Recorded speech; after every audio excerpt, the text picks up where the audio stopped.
Baik Bapak Ibu dosen, Assalamualaikum warahmatullahi wabarakatuh.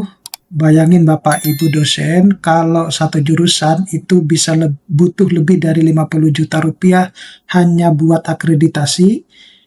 Kalau kampusnya punya 10 jurusan, itu bisa tembus setengah miliar. Nah, pertanyaannya adalah, ini sedang naikkan mutu atau pelan-pelan sebenarnya membunuh kampus swasta ya? Nah, di video ini kita akan membongkar ya kenapa banyak kampus swasta terutama yang kecil dan menengah itu sekarang seperti lagi jalan di atas tali ya. Di satu sisi standar dituntut tinggi dan sama rata, tapi di sisi yang lain akses seperti fasilitas dan dukungan jelas beda ya antara kampus negeri yang ditopang oleh negara dengan kampus swasta yang banyak bertahan dari uang kuliah. Nah, terus ada tekanan lain ya, di mana dosen swasta itu dituntut naik jabatan akademik dengan syarat yang berat, sementara beban mengajarnya tinggi, yang akhirnya karirnya itu mandek, akreditasi ikut ketahan. Dan yang paling bikin panas yaitu pasar mahasiswa makin sempit ya. Ketika kampus negeri menyerap makin banyak mahasiswa, kampus swasta dapat sisanya ya. Kemudian mengakibatkan pendapatannya itu menjadi menurun, banyak akreditasi yang makin sulit, kualitas makin tertekan, dan siklus itu berulang-ulang. Jadi pertanyaannya bukan cuma kenapa PTS sepi, tapi apakah sistem ini memang dibuat seperti itu gitu. Nah, tapi sebelum saya membahas ini lebih dalam, saya menginformasikan kepada Bapak Ibu dosen bahwa bagi Bapak Ibu dosen yang ingin mendownload e-book yang bisa kemudian dipakai untuk menulis di jurnal Scopus, kemudian di jurnal Sinta 1 hingga Sinta 6, menulis buku ataupun kegiatan Tridharma yang lain, Bapak Ibu dosen bisa mendownloadnya melalui link yang sudah saya sediakan pada deskripsi dari video saya ini. Nah, jadi pertama dulu Bapak Ibu dosen, seperti Bapak Ibu dosen lihat ya di slide ini ya, ada ketimpangan struktural, tantangan eksistensi PTS di era kebijakan baru ya. Jadi ini merupakan sebuah analisis sederhana kritis terhadap dampak sistematik regulasi Kemendikti-Saintek pada perguruan tinggi swasta terutama ya. Ya, jadi ini berdasarkan manifesto pemangku kepentingan PTS mengenai disparatis kebijakan pendidikan tinggi. Jadi kita tahu bahwa realita di lapangan yaitu kebijakan itu dibuat hanya untuk menguntungkan PTN-PTN. Jadi buat kampus-kampus swasta ya, teman-teman di kampus swasta terutama ya, itu harus menyadari cara permainannya Kemendikti-Saintek ya, terutama untuk mengurangi jumlah PTS dan menghancurkan secara perlahan PTS-PTS yang ada di Indonesia. Kita ketahui bahwa jumlah PTS yang ada di Indonesia itu cukup banyak ya, lebih banyak dibandingkan dengan PTS, sehingga salah satu cara metode yang diterapkan oleh mungkin pemerintah Kemendikti dalam hal ini adalah dengan cara-cara membuat kebijakan-kebijakan yang membuat PTS itu semakin sulit untuk menerapkan kebijakan tersebut ya, sehingga mengakibatkan banyak PTS-PTS itu yang kolab ya, dan ya artinya diajak secara perlahan untuk menutup ya kampusnya. Jadi ini adalah cara permainan yang menekan PTS. Jadi kebijakan Kemendikti-Saintek saat ini itu menciptakan ekosistem yang tidak seimbang, yang secara efektif mengancam keberlangsungan hidup perguruan tinggi swasta ya, dan demi untuk menguntungkan sebenarnya perguruan tinggi negeri gitu. Apa saja ya? Misalnya dari beban finansial dan regulasi ya, terutama yang banyak yang sudah terlihat jelas itu adalah seperti akreditasi ya, yang tadinya Ban PT kemudian pindah ke LAM ya, itu bebannya bisa 50 juta plus ya untuk tiap prodi. Kemudian hambatan sumber daya manusia, artinya seperti ini ya, SDM yang sudah dibina mati-matian oleh PTS karena mungkin berkaitan dengan kesejahteraan dan lain sebagainya, sehingga PTN itu membuka diri untuk merekrut dosen-dosen dengan jalur non PNS ya, karena mereka memiliki kebijakan untuk bisa mengelola kampusnya sendiri dengan anggaran yang didapatkan dari menyerap sebegitu banyak jumlah mahasiswa ya, seperti itu, sehingga pada akhirnya dosen-dosen potensial di PTS itu ya tergiur dengan kesejahteraan yang mungkin ditawarkan oleh PTN gitu ya.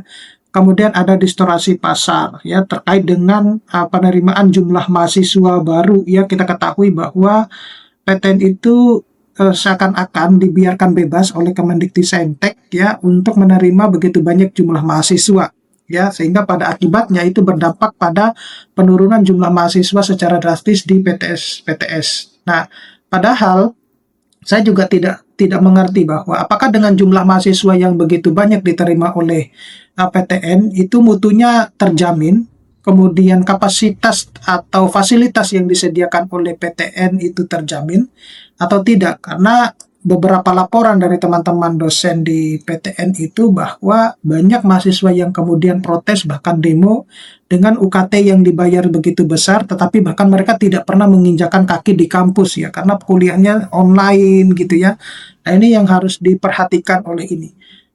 Kemendikbudristek sudah melakukan SP ya, mengirim surat ke PTN-PTN untuk memberikan batasan dalam penerimaan mahasiswa baru, tetapi itu menurut beberapa asumsi atau beberapa pemikiran dari teman-teman PTS itu adalah itu hanya cuma hitam di atas putih saja, tidak ada dampak apapun. Berbeda tentunya kalau di luar negeri.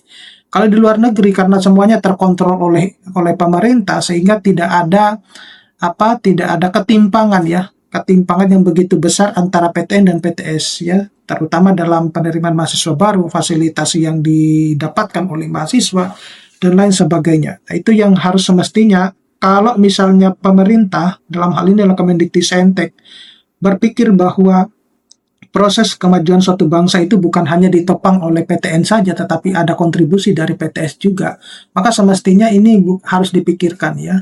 Bukan berarti ketika PTN sudah mendapatkan SP1 dari Kemendikbudristek kemudian serta-merta PTN-nya atau jurusannya akan ditutup ya, atau mendapatkan punishment misalnya tidak boleh menerima mahasiswa gitu. Nah, itu karena menurut kita ya tidak ada ketegasan yang jelas ya oleh Kemendikbudristek dalam hal memberikan punishment kepada PTN-PTN. Tapi itu sudah kebijakan yang memang dibuat secara khusus yang sebenarnya sekali lagi hanya menguntungkan untuk PTN.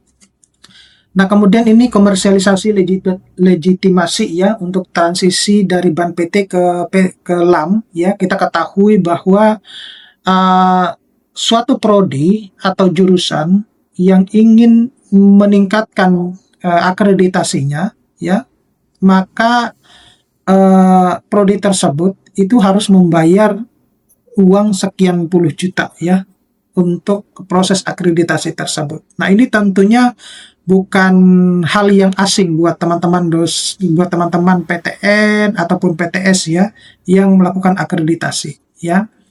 Bayangkan kalau misalnya dalam satu kampus itu ada 10 atau 20 jurusan dan kemudian setiap jurusan harus membayar 50 juta plus hanya untuk akreditasi. Padahal kita juga tidak mengetahui bahwa mutunya apakah terjamin atau tidak gitu ya. Pertanyaan yang paling sederhana yang ingin saya tanyakan adalah sebegitu banyak jurusan yang ada di Indonesia, kalau menggunakan LAM ya, kemana ini uang 50 juta tersebut ya?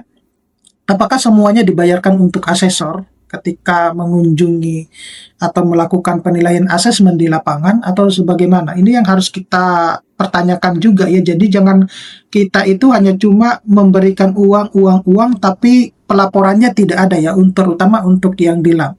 Saya membandingkan lagi dengan universitas di luar negeri. Kebetulan waktu itu ketika saya melakukan studi S3 saya, ada suatu momen kementeriannya itu melakukan asesmen lapangan untuk akreditasi ya. Di luar negeri itu proses asesmen lapangannya itu sangat sederhana ya, tidak perlu harus membuat dokumen yang begitu aneh-aneh seperti yang di Indonesia yang harus. Bayangkan kalau untuk prodi sendiri itu ada 68 kalau tidak salah yang harus diisi ya. Dan itu sudah cukup menyita waktu untuk kita membuat borang akreditasi. Sedangkan kalau di luar negeri itu kenapa kok di Indonesia itu tidak dibuat sesederhana mungkin ya. Itu yang seperti ini ya. Yang seperti yang dilakukan atau yang seperti diterapkan di luar negeri gitu ya. Misalnya asesmen ya, kalau kita menilai dari asesmen itu sebenarnya tidak perlu harus misalnya yang dari universitas yang daerah lain ya, sama kota pun itu sebenarnya yang sah-sah saja ya, tetapi prosesnya itu ya sederhana. Mereka kalau di luar negeri yang saya bandingkan begini, waktu itu adalah asesmen lapangan itu mereka hanya cuma datang, kemudian melihat, oh ada aktivitas mahasiswanya di kampus, kemudian ada mahasiswa ada international studentnya, seperti itu. Dan tidak ada yang macam-macam gitu. Justru kalau di universitas luar negeri itu yang paling dikhawatirkan oleh profesor-profesor itu adalah international student. Karena kalau mereka tidak memiliki international student, itu akan berdampak kepada penerimaan hibah penelitian ya yang diberikan oleh kementerian setempat dan juga reward ketika mereka publikasi ya. Nah, ini yang dikhawatirkan justru. Nah, kita itu saya tidak tahu mutu dari apa yang kita perjuangkan agar akreditasi kita itu meningkat ya. Karena begini Bapak Ibu dosen, terutama untuk di PTS, kita harus menyadari permainannya Kemendikti-Saintek ya, bahwa ini berdasarkan dari diskusi dari teman-teman di PTS begini. Jadi akreditasi unggul itu tidak menjamin kemudian mahasiswa itu akan kuliah di kampus PTS ya dalam jumlah yang banyak. Kenapa demikian? Karena pola pikir atau mindsetnya masyarakat Indonesia itu kuliah di negeri itu adalah sesuatu hal yang membanggakan dan superior gitu ya. Nah, jadi permainan yang dilakukan oleh Kemendikti-Saintek itu adalah mungkin meningkatkan akreditasi di PTS itu menjadi unggul sebenarnya, artinya kayak seperti ya dimanja-manjakan dulu lah. Nanti sebenarnya perlahan-lahan karena PTN itu menerima mahasiswa dalam jumlah yang banyak, maka secara perlahan membuat PTS itu akan mati suri gitu. Nah, jadi dengan kata lain bahwa akreditasi unggul baik di prodi ataupun di universitas itu sebenarnya tidak menjamin kemudian mahasiswa itu akan kuliah di kampus PTS seperti itu ya. Karena kita ketahui bahwa sumber utama pemasukan kampus PTS itu adalah dari serapan jumlah mahasiswa. Seperti itu, terutama untuk PTS menengah ke kecil ya. Seperti itu. Nah, jadi ya kita harus sebenarnya menyadari hal tersebut di dalam permainan-permainan yang sebenarnya sudah dirancang oleh Kemendikti-Saintek ya. Ini bukan untuk memprovokasi ya, tetapi sebenarnya kita dari PTS itu, teman-teman PTS itu sebenarnya bisa protes ya. Meskipun sudah diprotes bahkan sampai ke DPR, tapi pada akhirnya tidak mampan juga ya. Ya, pada akhirnya kita ya hanya bisa menerima ya, tapi bukan berarti kita tidak boleh berdiam diri ya. Kita harus tetap berperjuangkan karena jumlah PTS itu banyak. Kalau sebagian tutup, maka banyak pengangguran yang akan ditimbulkan. Kemudian standarisasi tanpa kesetaraan fasilitas ya. Jadi di dalam proses akreditasi ya standar yang diterapkan itu juga sangat tinggi ya, yang kemudian membuat dosen-dosen itu di PTS itu sangat kewalahan. Ya, yang paling sering kali muncul itu adalah penyerapan SDM yang sudah dibina oleh PTS kemudian dengan mudahnya diambil oleh PTN ya, karena penawaran kesejahteraan yang cukup tinggi dibandingkan dengan PTS. Nah, ini tentu menjadi pukulan telak buat PTS-PTS yang mereka sudah mati-matian membimbing, membina dosen tersebut ya, bahkan mungkin menyekolahkan, tetapi tiba-tiba diambil oleh PTN ya.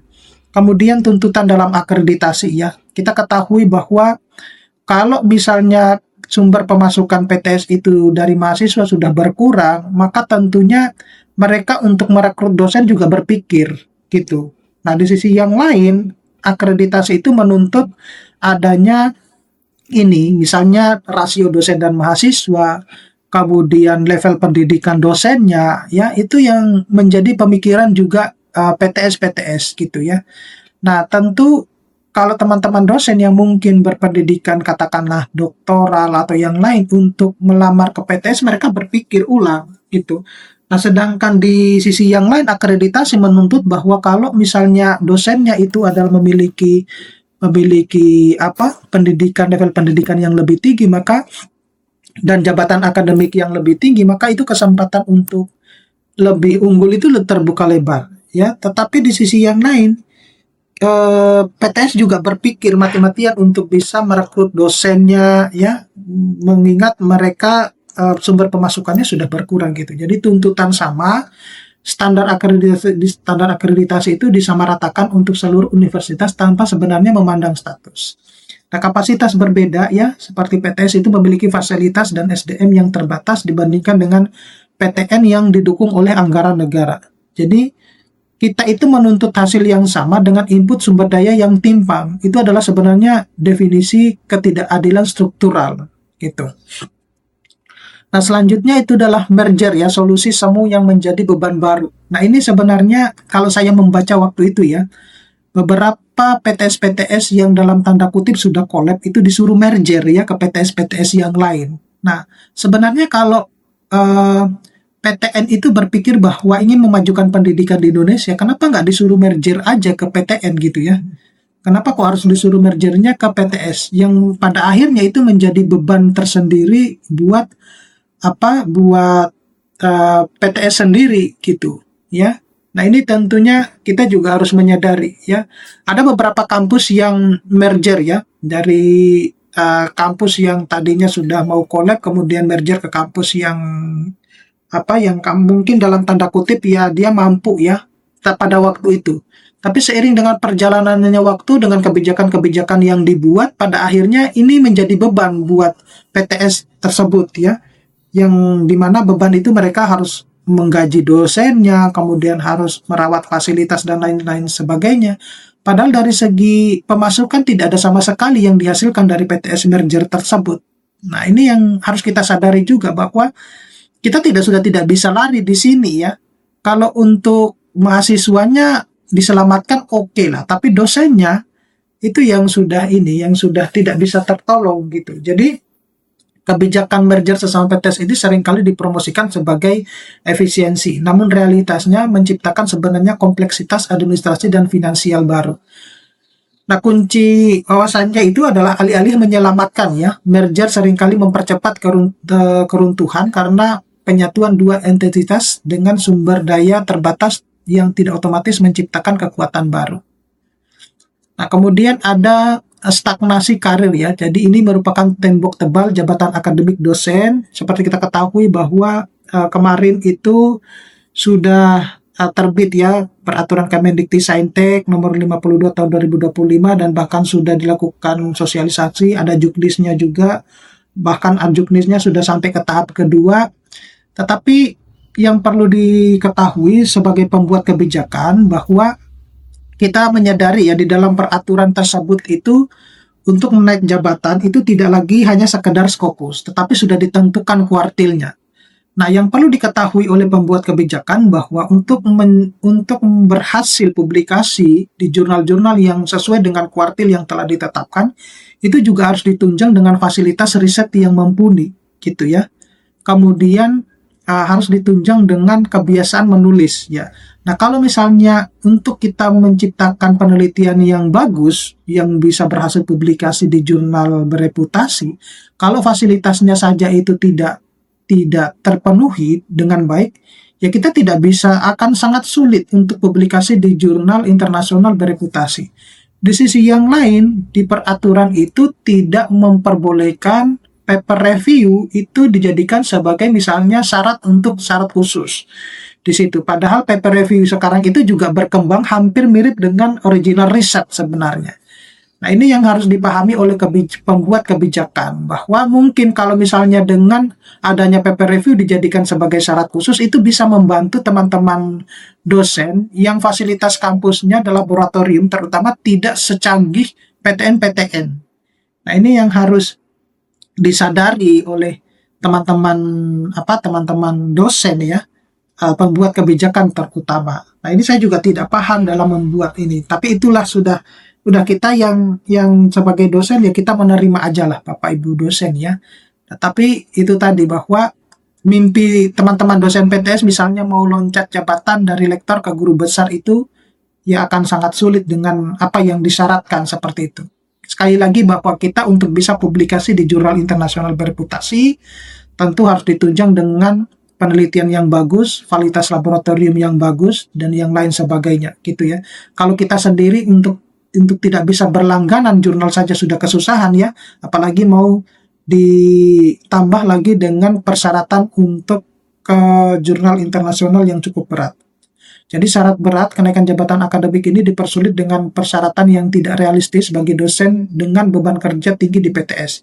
Dampak institusi itu sulitnya dosen naik pangkat, menghambat akreditasi institusi dan menciptakan siklus stagnasi kualitasnya.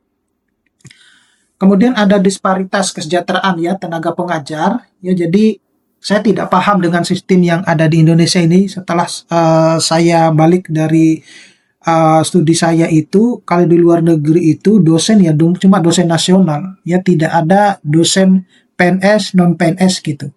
Meskipun di luar negeri itu ya ada private university sama government university gitu ya, tapi ya karena semuanya pemerintahnya itu paham bahwa pendidikan itu penting, jadi semua gaji dosen di sana itu ya disamaratakan gitu. Nah, di Indonesia sendiri itu antara sesama dosen berbicara tentang gaji itu saling ribut gitu ya.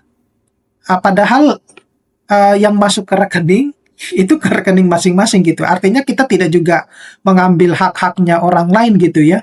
Bahkan untuk masalah tukin aja itu ribut gitu. Nah, ini yang tidak saya pahami dengan sistem sebenarnya penggajian dosen ya. Kenapa kok sebenarnya Prof. Brian ya, Menteri Kemendikti-Saintek itu sudah menyatakan bahwa skema P3K itu sebenarnya tidak cocok untuk di perguruan tinggi. Nah, tetapi kita perlu tambahkan bahwa bukan hanya skema P3K, tapi dosen juga PNS itu sebenarnya tidak cocok untuk di perguruan tinggi. Ya dosen nasional semuanya disamaratakan gitu ya.